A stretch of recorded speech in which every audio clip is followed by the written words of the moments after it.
अस्सलाम वालेकुम जी उम्मीद करना सारे वालो सो मैं शिकल चौधरी तुसा मेरा फैमिली यूट्यूब चैनल तक जोश की लगना ली फेसबुक पेज इस्लाम का टीवी तो जनाब अली मकाम अज थूम प्याज और जेह्ड़े और कोई मतलब सब्जियां वगैरह लाई ना उत्थै मैं आया वां ते ओह् तुसें मैं व्लॉग जिल्लै थूम शूम लाना शुरू कीता सी उसलै तुसें दस्सेआ सी मज़ीद हून दस्सने आं तुसें कि कोरा धुंध कितनी तबाही हून शदीद हून करना पिया सब्जियां नी कि प्याज लाया सी कि तुसां तक्को इसने अपने गुल जेह्ड़े ना एह् पीले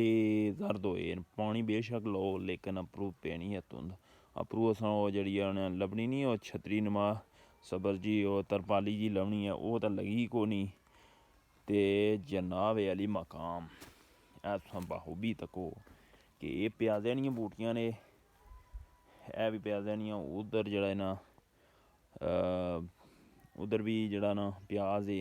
उद्धर है तो को पालक ते इद्धर थूम लगे ते इद्धर जेह्ड़ियां हरियां मर्चां ने ते मज़ीद एह् है कि इद्धर जेह्ड़े ना शिमला मर्च ओह् शिमला मर्च नाल लगी भी है कोरे दी वजह तो जेह्ड़ा ना धुंधा दी वजह तो बी मुरझाई ऐ तुसां तक्को छोटा जा गुल जा लिकड़े ऐ तुसां तक्को मज़ीद इधर जनाब अली मकाम तुसां बखूबी तक्को एह् जेह्ड़े ने ना काले बैंगना ना पौधा है तुसां तक्को इसने पुलियो लिकड़े लेकिन वजह इ'यै बार बार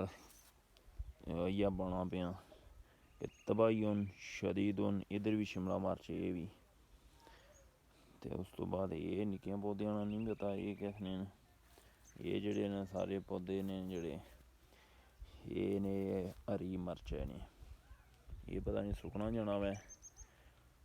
धुंधा दी वजह तो कोरे दी वजह तो मज़ीद एह् जेह्ड़ा ना एह् तकरीबन हफ्ता होया लायां एह्दे बिच कोई कतूरा भी फिरना रेहा एह्दे को बड़े बड़े खुर लगे हुए न इस बिच मज़ीद जनाब अली मकाम ये तुसां नज़ारा करो कि धुंध शदीदुन बहुत ज़्यादा है तबायुन शदीदुन एक ओह् कनक तक्को पीली पीली जर्द होई है धुंधै दी वजह तो सर्दी ने भी बहुत ज़्यादा शिद्दत अख्तियार होई गई है मस्जिद नाल ही हो रहे हैं इत्थै लाए साढ़ा डल्ला माशाअल्लाह ते क्या पुछने हो कि जिस हत्थै च मैं फ़ोन भी पोड़े ना बहुत ज़्यादा सर्दी है बहरहाल बर्दाश्त करनी पैसी बाणे नाल केड़ा कट्टी जासी क्या हैल है असां बाड़ा कम्म मरना है ते अपने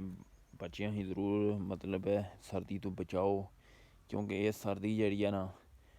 नमूनी अख्तियार करने ना बहुत सबब बननी है भी कि अजकल जेह्ड़ा ना बच्चे पते ना ओह् तां रैह्ने नहीं सर्दी बिच